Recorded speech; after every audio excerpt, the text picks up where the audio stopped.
je dis, les 2 premières, ils coûtent rien. C'est pas un investissement $.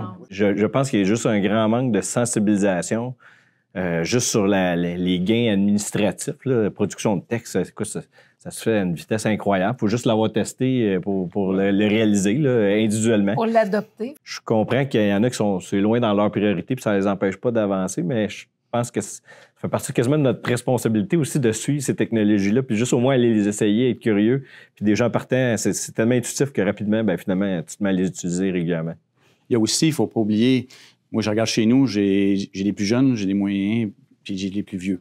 Fait que c'est sûr, quand je regarde les plus vieux, je te dirais qu'ils ne veulent même pas embarquer. Dans moyenne, mettons, à 50 ans, ça commence, parce que là, ils voient les jeunes sortir des choses. Fait que là, ils veulent faire pareil, fait que c'est correct. Oui, parce que tous mes jeunes, là, l'ingénierie ou quoi que ce soit, même pas l'ingénierie, ils sont tous dessus ça. On a fait venir des gens, des experts, dans le fond, puis premièrement, tout le monde peut essayer de parler le même langage. Puis on se rend compte que chez nous, en fait, avant même de parler d'intelligence artificielle, attends un petit peu, on a un peu même juste d'automatisation. Là. On parle même pas encore d'IA. Là. On parle juste d'automatiser des tâches.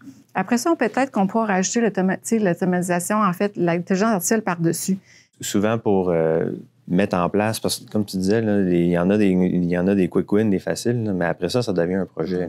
Ouais, c'est puis les projets, l'intelligence artificielle, ça utilise des données. Right? Ouais, fait que si tes données sont pas clean, si les données sont pas propres, garbage in, garbage out. C'est la même affaire qu'on se disait là, dans le temps avec il y a un ERP. Nous, on vient juste d'implanter un ERP l'année passée. Là. Fait qu'on est en train de mettre nos données plus propres pour éventuellement aller vers de l'intelligence artificielle. Fait qu'il y a comme des étapes. C'est comme, je trouve, les gens, parfois, ils simplifient trop le processus comme si tu fais juste faire venir un consultant puis il va te mettre du IA là-dedans puis tout va bien aller. C'est pas la magie. C'est pas de même. Là. C'est pas de la magie. Les entreprises de 10 à 19 employés, je serais curieuse de voir, il y en a combien qui n'ont pas de ERP. Ouais.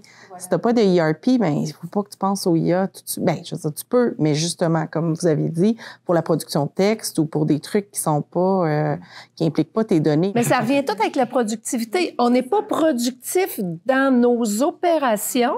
Et là, en plus, il faut absolument, pour pas manquer le train, devenir productif dans la gestion de nos données avec l'IA.